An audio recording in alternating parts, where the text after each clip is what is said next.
Welcome back to List Highway. Today, we're going to perform some meatball surgery on a show from the 70s. MASH! Not the movie. Not the book. No, this is the television series. It ran from 1972 to 1983. 11 seasons packed with 251 episodes. Way too many. It lasted almost 4 times longer than the actual Korean War. I think they celebrated Christmas at least 4 or 5 times. Probably. But we're here to talk about our favorite episodes, our top 10. Yes, and there are a lot of MASH fans out there who have a predilection for the later seasons. Definitely. We are not amongst them. No. Fans, hang in there. Yeah, there are still a lot of MASH fans out there, especially on social media. I'm just glad you and I, as much as we love the show, we never crossed that threshold into like total MASH nerdiness. No, me too. Yeah. Cue the opening credits.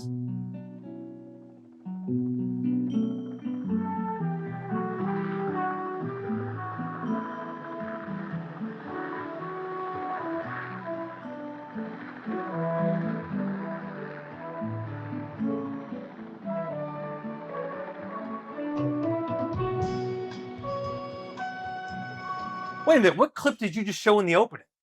Remember when we all went to Malibu State Park like 20 years ago and we visited the MASH set and we recreated the opening credits and I was BJ and you were Hawkeye? That was so much fun. Don't show people that. That's embarrassing. Why not? God, Jesus. Can we please start over? This is...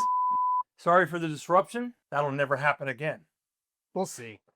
I've got plenty of old footage where that came from. Welcome back to the show, and let's get back on the List Highway.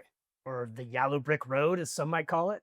I'm ready to go 55 if you are. Well, let's get into the actual production history of the show really quick. It was, of course, a movie directed by Robert Altman. This isn't a hospital! It's an insane asylum! Huge hit. So it was developed for television into a sitcom by Larry Gelbart, classic comedy writer. Great writer. He was the showrunner for the first 4 seasons along with Gene Reynolds. The first few episodes are very sitcom-y, and they retooled it. It became a much different show, a better show.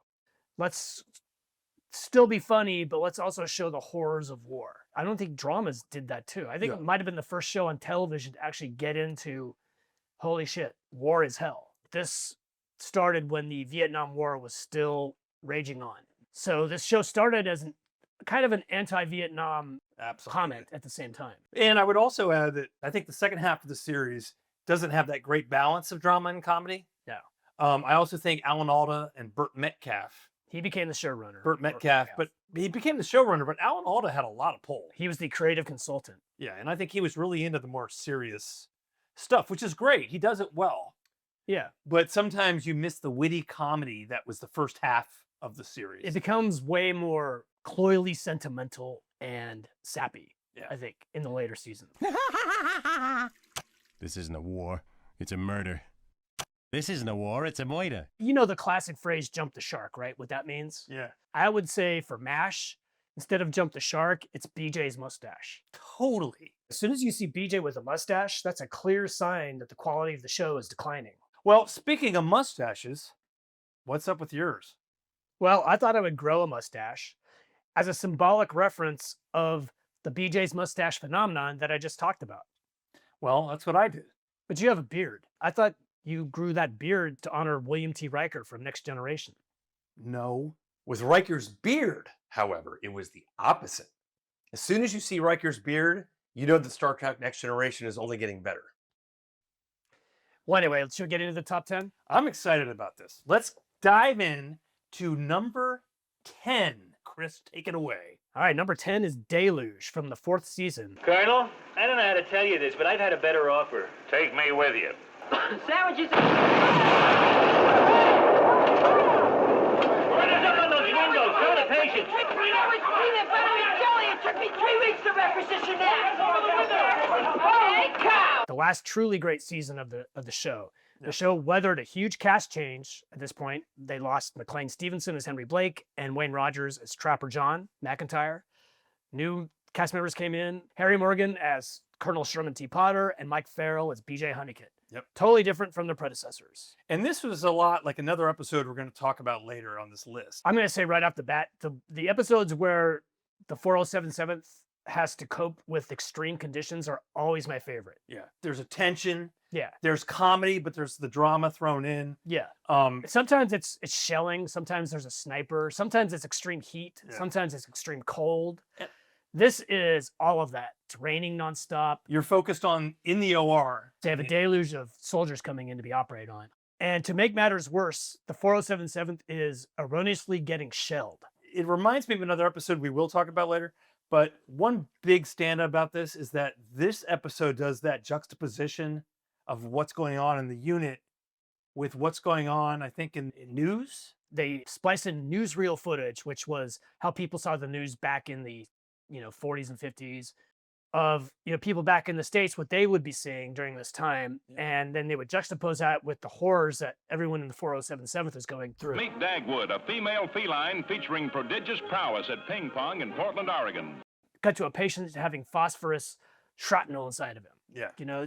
I love that whole Yeah, juxtaposition. the It's great. juxtaposition's great. It's got some great comedy, like when Margaret hears that the nurses might get shipped off, and she just goes into the shower where Potter is. Colonel Potter, I want to see you. One step closer and you'll get the whole picture. I like that tough Margaret who just doesn't take shit from anybody. Harry Morgan's great in it. Potter's great. Showing his chops as a commander. This is the Potter I like. I like Potter as this stern yet compassionate commander. He knows how to let the doctors do their thing and when to actually pull in the leash on the reins. All right, that is a great start to our list because I think it represents classically good, solid MASH. What's number 9? Number 9 is Hot Lips and Empty Arms. Margaret, let's go to Tokyo for the weekend. I don't want a weekend. I want a lifetime. A weekend can be a lifetime if you use it right. I'm not going anywhere with you, Frank. This is the end of the line for us. From now on, I'm number 1. Me, Margaret Houlihan. And believe me, soldier, I deserve better than you. This is, I think, the first attempt to actually flesh Margaret Houlihan out as a character. Yep. Instead of just being the sort of the butt of jokes. This is where Margaret realizes that she's nothing to Frank. She's being sensitive and he's completely clueless. Yeah. And Frank's not getting it. That's what also makes it funny. She's like, I don't want to be the other woman. She wants more out of life. Yeah. Now, some fans could argue that, this Margaret Houlihan is pretty shallow. Well, we should mention that, and I assume the book, I never read the book, but the movie, the Margaret Houlihan, is a woman who slept her way into her rank. She's with generals and colonels. It's an aspect of the character that would not fly today. Right. This episode upends that, which I really like. Yeah. If I was doing a comedic duo top 25, Margaret Houlihan and Frank Burns. Absolutely. Larry Linville and, of course, Loretta Swit. This is a terrible way for two friends to part, Margaret. 2 friends, Frank? What are you doing, rehearsing a letter to your wife home? Darling, did I mention my friend Major Houlihan has been transferred? You would have liked him. Swell guy. She does a great drunk. I think the only other person that rattles her in drunk acting is Harry Morgan. Harry Morgan. She does do drunk really well. Where are the casualties, sir? Now just hold your horses. They're not even here yet. Well, then let's go get him, sir. I'll drive. Major dear, you're drunk. Oh, I'm not so think as you drunk I am. This is written by Mary Kay Place and her writing partner. She shows up in the show. I love chocolate, even though it makes my face break out. All right, grade number 9. Chris, what is number 8? Number 8 is also from the second season. It's Henry in Love. Miss Nancy Sue Parker. These are Captains Pierce. And these are Captains McIntyre. There's so many great lines in this episode. I can't even think of all the great lines. There's too many. I got a better way. How you doing, champ? Terrific. Henry? Huh? Your hair is bleeding. This is another episode that would definitely not fly today. Part of this being in the 70s is Henry Blake is the commander of the 407th and he's away from his family. Yep. And he is sleeping around, as are pretty much all of the married doctors in this. But let's also remember the show takes place in the 50s. And filmed in the 70s. And filmed in the 70s. Right. So that's a lot of context there. Yes. If my daughter is watching this in 2026, the situational comedy isn't going to fly. Yeah. But anyway, so that's the premise of this episode is Henry goes to Tokyo and meets what is she, like part of like the USO? Oh yeah, she's beautiful. She's really cute. She's really bouncy and bubbly. She's like 21, 22. And Henry just falls madly in love with her, or madly in lust with her. Yeah, middle-aged man meets 21 former cheerleader. Yeah, I'm not sure what she sees in Henry. In the first place, I want to thank you from the bottom of my mouth. Secondly, we're not in the parking lot at the prom. And lastly, one of us loves Henry Blake, and I think it's me. He brings her to the 4077th, and the clash between this, like, you know, bubbly college age girl with everyone else in the 4077th is just brilliant.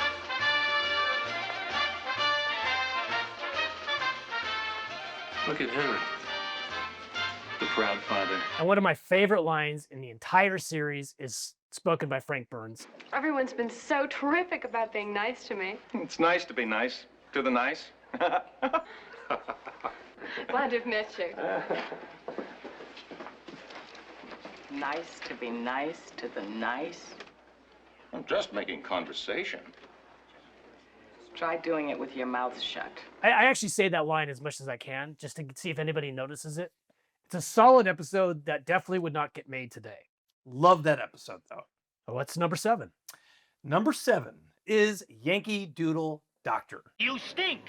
And so does his little movie show and Lieutenant Bricker. Stinks!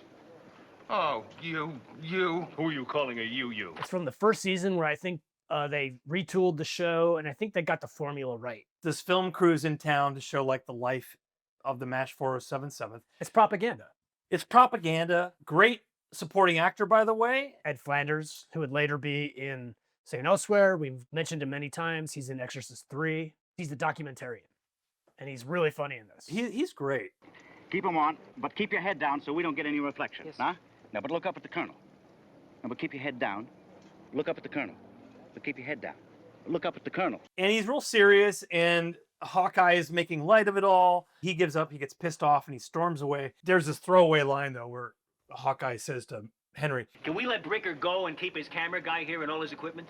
I think so. You still got Bricker's script? I hope so. okay, whatever. Why wouldn't he take his equipment? But who cares? Who cares? But that sets up a great episode. So they make their own propaganda film, which is actually the reality as they see it. The whole 3/4 or 80-90% is silliness. Yes, they're parodying the propaganda film that the Ed Flanders character had made. And it features Alan Alda doing what he does best. He's the Yankee Doodle Doctor. Yeah. He is the star of this film. Don't get undressed, just give me a scalpel. That's not a scalpel. Well, that's not a scalpel. Now that's what I call a scalpel. So the seriousness that you're talking about in this movie that Hawkeye and friends make during this episode, you really see it at the end. Guns and bombs and anti-personnel mines have more power to take life than we have to preserve it. Not a very happy ending for a movie. But then no war is a movie. Oh, we should mention that Mrs. Cotter, I can't remember her name. Yeah, the actress who played Mrs. Mrs. Cotter in the show Welcome Back, Kotter. She was in like, what, 7 or 8 episodes in Yeah. the first season? Yeah. And she's in this one. Yep. And she's really cute and funny. She's cute and funny. That is number 7 on our top 10 best MASH episodes. Chris, what is number 6? Number 6 is an episode that I think most people would put as number 1. But on our list, it's number 6. It's Abyssinia Henry. I'm discharged. I'm going home. Henry, that's terrific. Henry, congratulations, that's terrific. Henry gets discharged. Well, he gets discharged. He's going home, and it's a party. Henry, we are It's sending you a off. happy episode of it. It is. It is. It's a happy episode. We're sending you off in style.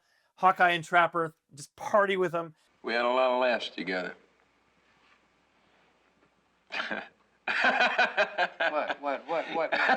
What? You remember that time that Father Mulcahy caught you in your tent with that lady war correspondent? You said you were giving an interview on the importance of clean underwear. It's a fun episode. It It is. really is. I mean, you could easily just have the formation where the entire unit is saying goodbye to Henry. If that was the end of the episode, it would still be a top 10 episode. Yeah, maybe a top 25. Most people would put this as number 1 because Henry Blake is killed. And it's a powerful, one of the most powerful scenes in any television series. If you know MASH, if you enjoy MASH and you're watching the series and you see this episode, I don't think it matters how many times you've seen it. It's still powerful. You watch this ending and you will get teary-eyed. Actually, even if you're not a MASH fan and you understand the context and you're watching this scene, you still might get teary-eyed. Part of it is just the way it was shot. Yeah. I mean, it was brilliantly designed by Larry Gelbart. It was a surprise.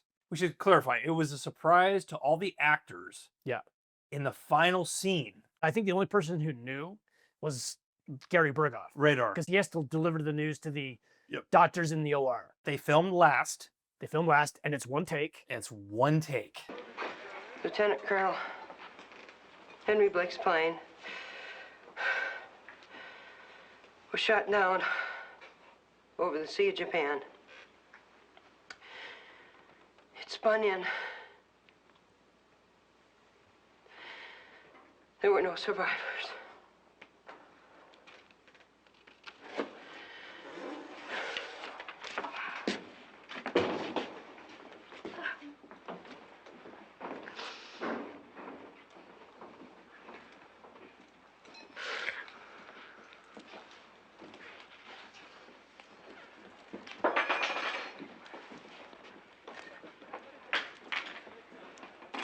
It's delivered perfectly by Gary Berghoff. I mean, it's delivered perfectly because I think it's upsetting to him, the actor, as he was doing it.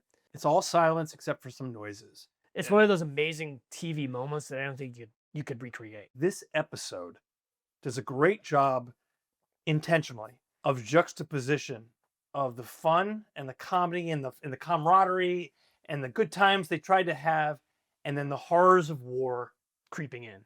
I lost that balance later on, I think. Oh, hang on, Chris. We're getting a call from our DC correspondent, Joe Perry. Hi, Joe. Hey, guys. I heard you're doing a discussion on MASH. Great show, but I'm not sure if you guys talked about the pilot episode about a certain character actor's non-speaking role. Bruno Kirby as Private Boone. Oh, interesting. Joe, hang on a second. Getting a call from our Bend, Oregon correspondent, Eric Gant. Hi, Eric. I assume you're calling about MASH? Of course. By the way, did any of you go to the Smithsonian's American History Museum in 1983 to see the MASH exhibit? Of course.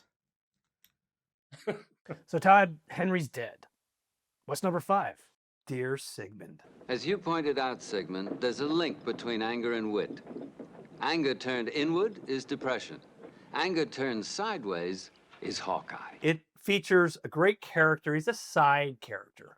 It's the psychiatrist, Sidney Freeman. You're a psychiatrist. Don't you think writing a letter to Sigmund Freud is a little crazy? Who better than he would understand? Well, now that makes sense. He gets more prominent in the later seasons. For once, instead of him being the psychiatrist for somebody else, he really needs a psychiatrist. Something traumatic happened to him. Yeah, he lost a patient, which normally doesn't happen with him because he deals with the mind and not the body. So he goes to MASH because he knows he's come to know these people. He loves them, their family. He feels at home there. He came to visit and he never left. He's been there like a week or two. He's staying in the swamp. Yeah. So the other doctors. Well, well, well. So the doctor can't cure himself, huh? Oh, God, I thought that lump under his blankets was dirty laundry. It is. If you want to keep your feet on the ground, you got to pull yourself up by your own bootstraps. Frank, why don't you pull yourself up by your own jockstrap? That makes me no never mind. I got all my cookies. If you love MASH, you know that some of the great episodes feature pranksters or practical jokers. There's a mad prankster on the loose throughout the camp. There's been a rash of practical jokes lately. Whoever the perpetrator is, he or she is becoming a folk hero.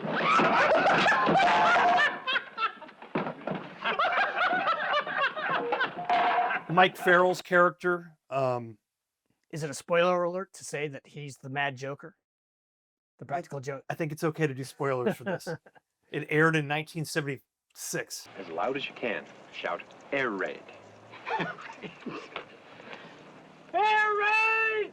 Air raid! Air raid! Air raid! Air raid! What this episode does great is that balance, and I love the practical jokes that happen. I love the realism of like why he's there and he needs to talk to people about it. Eventually he does. Great episode. Chris, what is number 4? Number 4 is Tuttle from the first season. Who's the author of all this generosity? Tuttle. Captain Tuttle. Captain Tuttle? Yeah, one of our finest officers. And a beautiful man. Just picture George Washington with John Wayne's agent. What this show did well was like sort of cutting through the red tape. They did a lot of those episodes, and I think this is the best of those episodes. Hawkeye and Trapper giving aid. They need to get aid to an orphanage. And the only way to do that is to create this fake character, Tuttle. So they create this character who then becomes this sort of like, they compare him to Dr. Schweitzer, this like altruistic person who goes above and beyond for like helping people. There's a great scene where Hawkeye and Trapper realize they need to actually have a file for this fictional guy they've made up, Captain Tuttle, so that if anyone investigates, there's actually background on this person. All right, now what about medical school? Harvard. No, we can't think of any place they'll check. Well, how about, Berlin Polytechnic? Perfect. Berlinisches Polytechnikum. Oh. Right after he graduated from Adolf Hitler High. And then they like create something for Hot Lips to make her horny. Auburn hair, hazel eyes. Oh, for Pete's sake, Margaret, you're practically drooling. And other characters think they know him, but they don't. That's the brilliance. That's the genius of this episode. Yes, because neither the Major nor I remember ever having seen him, and that strikes us as very strange. Well, I've seen him. I had breakfast with the man only yesterday. Frank wants to meet him. They're just missing him. Hawkeye's making excuses. It's great. The brass wants to meet him because he's like this great hero that basically doesn't exist. Right. They want to decorate him. Yeah. And so there's this great, brilliant ending. They kill him off. And no one delivers the comedy better at the end than McLean Stevenson. Yeah. That final line is brilliant.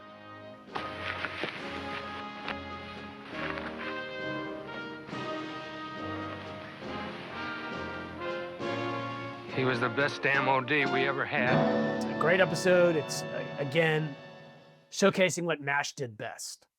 What's number 3? Number 3 also showcases what MASH did best. And that is the episode Crisis. Radar, give me this here clipboard I got here. All right, during this situation of, Red alert. the following people will be in charge of these things that they'll be in charge of. Fruit, vegetables, assorted food. It really encapsulates, again, what you mentioned earlier, they have to get through a tough situation. They are low on supplies. Very low. It's winter. It takes that sort of like situation where they have to endure. They have to take all the stoves out of all the officers' tents and put them in post-op for the patients. So things like having to share a tent during the night has to happen. And this is where comedy ensues. Yeah. You've got Hawkeye, Trapper, Radar, Klinger, Father McCahey, Frank, of course. They're all sharing a tent and they're all in hammocks. Hammocks and cots. Yeah. Henry. Not again. I'd give $5 if somebody would go to the latrine for me. I'd go. That'd be $2.50, Henry. Oh, no sense fighting it. Henry, I think you're ready for your 3,000-mile check. Ha. It's got, one of my favorite lines spoken by Hawkeye. What time does this tent land at Ellis Island? Frank is hiding the fact that he's got like heated long john or heated underwear. You keep your nose out of my socks. Hey, he's wired. Look, a battery. They're hunting socks. I got a bra like that. Maybe I'll sleep in the nurse's tent. What am I saying? But there's other things too. It's freezing. Weather was one of the things I think very fondly of about MASH was dealing with the extreme heat or the extreme cold. I think cold was my favorite though. Attention, due to shortage of oil and wood, tonight's movie will be burned at 1800 hours. Where did you get that wood, soldier? My sister sent it to me, sir. Oh. I love the freezing weather. Someone opens the door and they take too long to shut it, and it's like, yeah. The actors always did such a great job of selling like the extreme weather, whatever it is. 100%. So Crisis, great episode. of course, because we're talking about the top 10, they're all good episodes. Chris, what is number 2? Number 2 is similar to Crisis. It's the first time where they actually decided, let's not use a laugh track. We should mention, because we didn't earlier, they decided pretty early in the show, immediately, that there will be no laugh track when you're in the OR. Yeah, and the laugh track is a hindrance when you do rewatch the show. It is a hindrance. Just know that you're not going to hear it in the OR scenes. Great idea. Brilliant idea. Larry Gelbart, to his credit, decided, you know what? Let's do an episode where we don't have a laugh track. Yeah. Because the entire episode takes place in the OR. I just don't know why they're shooting at us. All we want to do is bring them democracy and white bread. Transplant the American dream. Freedom, achievement, hyperacidity, affluence, flatulence, technology, tension. The inalienable right to an early coronary sitting at your desk while plotting to stab your boss in the back. That's entertainment. This episode has it all, but it is ultimately a very serious episode. I think this episode has great dramatic acting by Alan Alda, McLean Stevenson. Really, everybody does a great job. There is a great scene where it showcases what Alan Alda best does with this character of Hawkeye, which is showing his passion for what he does and wanting to save a life. He's a dedicated surgeon. Absolutely a dedicated surgeon. This showcases that. His passion for saving this one soldier's life. Right. Come on, you can do better than that. I'm getting a pulse. Stronger. It's beating on its own. 92/60. Bingo. You did it. I'll finish for you, Pierce. Okay, thanks, Henry. Thanks, everybody. It's the most fantastic thing I ever saw. Clean. Henry, I gotta talk to you later. Anytime. If I'm gonna do this kind of work, I gotta get more money. The fact that there is no laugh track, I think, adds to the amazingness of this episode. Yeah, absolutely. He was gone once. You bought him 4 hours he never would have had. I've read all the procedures. It's worked. Maybe I should have stayed with him in post-op. We needed you here. Well, Chris, I can't believe I'm saying this. We're at number 1. And I should say that OR was going to be my recommendation for number 1. And I thought really hard about this because the episode that we actually have for number 1 is nothing like OR. Not at all. It's actually the funniest episode, I think, of the entire series. So, do we go with seriousness or do we go with complete comedy silliness? I have to go with comedy. I agree. That is why our number 1 is Officer of the Day. Pull yourself together, mister. Breakfast? The kidneys were expecting orange juice. Silly kidneys. Hawkeye is in charge. He's got the Officer of the Day banner. Now, Frank is there, and Frank is a major. Hawkeye is a captain. But when you're Officer of the Day, you're the duty officer. You are the guy dealing with everything. And Henry's not there. He's in Tokyo, I think. Yep. So this is Hawkeye being Hawkeye. If you love Hawkeye, the character, if you had to say what encapsulates making this character great, it's this episode. It's this episode. And this is also a Flag episode. We should mention Colonel Flag. Colonel Flag was a great side character, especially in the early episodes. Yeah. He becomes more of a cartoon character. A couple of cutie pies, ain't you? Thank you. Who's your second in command? Major Frank Burns, MD. Manic depressive. It's an honorary title. Colonel Flag, we never know his first name. He's just Colonel Flag with 2 G's. He's an intelligence officer in the Army. Which is funny. Because he's very dumb. He's very stupid. But this is his best episode, and there's a really dark side to his character in this because he's brought in this North Korean prisoner who he needs patched up. Why? Because he wants to execute him. Right. And he needs 3 doctors to sign off on his release form. Which Frank is, of course, ready to do. Hawkeye and Trapper are like, no fucking way. So that creates the drama. That's the tension. Yeah. But the comedy is all over the place. Yeah. You got Hawkeye dealing with indigenous personnel. Indigenous personnel, kids stealing. I don't think I could remember all the great lines, but if you were to do a montage, I don't know if you have the ability, Chris, to do a montage. I do. Bye, Frank. That was totally uncalled for. Oh, I'm going to need your signature in this. I'm not signing anything. You're not putting the war in my name. For all I know, Henry didn't keep up the payments. Any calls for me while I was in? Somebody said we could have this. Oh, really? Somebody? Kim Luck. That's the second one we had today. That's the way it runs sometimes, sir. Can you identify yourself? This is me. Yeah, well, I guess you wouldn't kid me about a thing like that. But bring him to the hospital. Yes, sir. This must be our Kim Lucky day. Besides being acting commander, you are also a doctor. Hey, that's right. Frank's a doctor. How about that, Hawk? Your secret is safe with us, you son of a gun. Certainly your patients will never know. One of my favorite scenes is where Colonel Flagg is sort of bringing Margaret and Frank up to speed on what's going on. Major Burns, acting commander, and I, his adjutant, have been informed that you and Captain McIntyre refused to release Colonel Flagg's prisoner. Meanwhile, Aunt Martha, having taken a tramp in the woods, is lying in a ditch at the edge of town. I think that's a genuinely improv reaction from Wayne Rogers in that scene. I agree. That's a genuine laugh.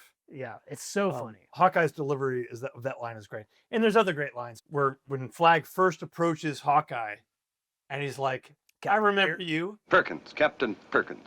Pierce. That's what I said, Captain Pierce. Right, Perkins. I mean, it's just shit like that. But it's all throughout the episode. It's a great episode, actually, for all of the characters. Alan Alda, great delivery.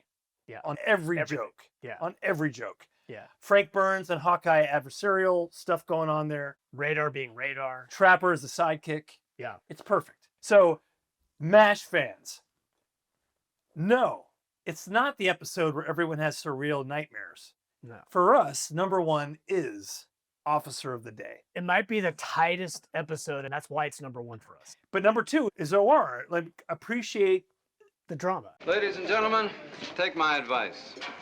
Pull down your pants and slide on the ice. See you Thursday. Suffice it to say, we actually had some honorable mentions. We could have had as many as 25 great honorable mentions. Yeah. I actually think the honorable mentions was harder to compile than the top 10. I agree. Because there are a lot of good episodes. There's a lot. And we're not going to mention all of them either. Yeah. We're only going to mention these 5. Here are the 5. Starting with the finale. Goodbye, farewell, and amen. I'll see you back in the States. I promise. Just in case, I left you a note.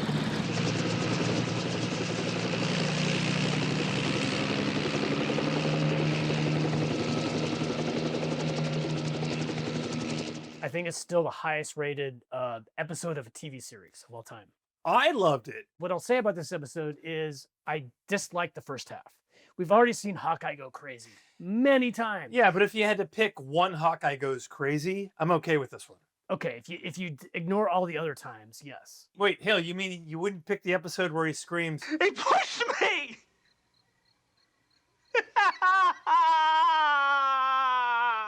My point is, Hawkeye's gone crazy too many times, and he should have already been discharged. But what I do like is once the war ends and they all they have their final dinner and they all say their goodbyes. That's great. I love that. Yeah. It is a great finale. It's 2.5 hours, so it's really like 5 equivalent of like 5 MASH episodes. It featured all the characters really well, including Charles Emerson Winchester. We haven't mentioned Charles. Even though he didn't make our top 10 episodes, Charles is a great character. David Ogden Stiers is great. And yes, if we had a top 25 episodes, you would have heard some episodes featuring Charles. Yeah. Just the man I want to see. Me? Is there anyone else in this room? No. Then it must be you. Get me Tokyo General Hospital. On the phone? No, open the window and yell. Take that bag of phone and do whatever voodoo you do and get me Colonel Baldwin. Talented actor. He is the standout in the mediocre later seasons. All right, another honorable mention is the interview. When the doctors cut into a patient, and it's cold, you know, the way it is now, today, steam rises from the body. And the doctor will warm himself over the open wound. Could anyone look on that and not feel changed? It's a great experimental episode. Yeah. You know, they just did this, had Cleet Roberts, who was an actual journalist during the Korean War. Gave it authenticity. Yeah, they did this in black and white. like he's actually interviewing the characters at the 4077th, and it's great. It's from the 4th season, so it's a Potter and BJ episode. It's also, I should mention, Larry Gelbart's swan song. In no particular order, we got 3 left here for honorable mentions. Iron Guts Kelly. Margaret has sex with, is he a 5-star general? Or no, he's a 4-star general who has a heart attack. Dies in Margaret's tent with Margaret. And the comedy ensues from that. Love the line, though, where his aide is like, that's not how he died. He died in action at the front. That's what the headlines will read. Leading his troops against overwhelming odds, with shells bursting all around him. Until that one shell with his name on it caught up with him. That's how General Iron Guts Kelly died. Oh, I see. Not, Oh. Side note that I know about that actor, his name is Keen Curtis. He went to high school with my grandfather. Oh, that's kind of cool. Yeah, he's from Utah. That's really cool. Yeah. All right. Movie tonight. Everybody's got like a great moment in this episode. They're all watching a movie. They're having a great time. Oh, the projector keeps breaking down. And so which Klinger is in charge of.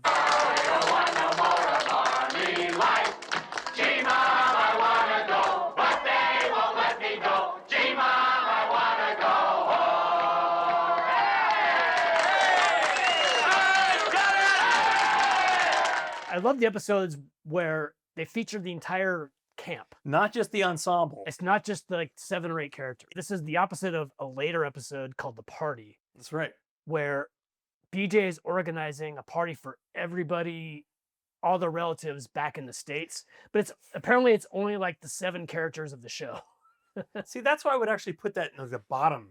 I would put that in the bottom. In the bottom episodes. I hate that. It's a smaller universe. Yeah. Suddenly it's just these 7 people that we care about. Yeah, I like the episodes where you see the wider camp. Last honorable mention, Adam's Ribs. You sent all the way to Chicago and no coleslaw? Forgive us, we're draftees. Love it. This is another where I was like, should this be in the top 10? It's another great kind of manic Hawkeye episode. It is. But he's obsessed with getting ribs from Chicago. It's funny. So there it is, folks. You know what I'd be very curious about, what are we missing? Especially if it's in that early 4 or 5 seasons that I love so much. I'm sure people will have opinions. Yeah. And like we said, there will be people that are advocates for the later seasons. Surely you jest. And that concludes this episode of List Highway. Let us know what you think of our choices, and maybe some of your favorite episodes are in the first half of the series like ours are. Or maybe you're dumb and you're a big fan of the BJ's mustache era. Let us know. Anyway, take care. This is our goodbye, farewell, and amen. See ya. Hey, Chris, on the ending credits, can you not show any more of the embarrassing footage of us at the MASH site, pretending to be MASH characters? Too late.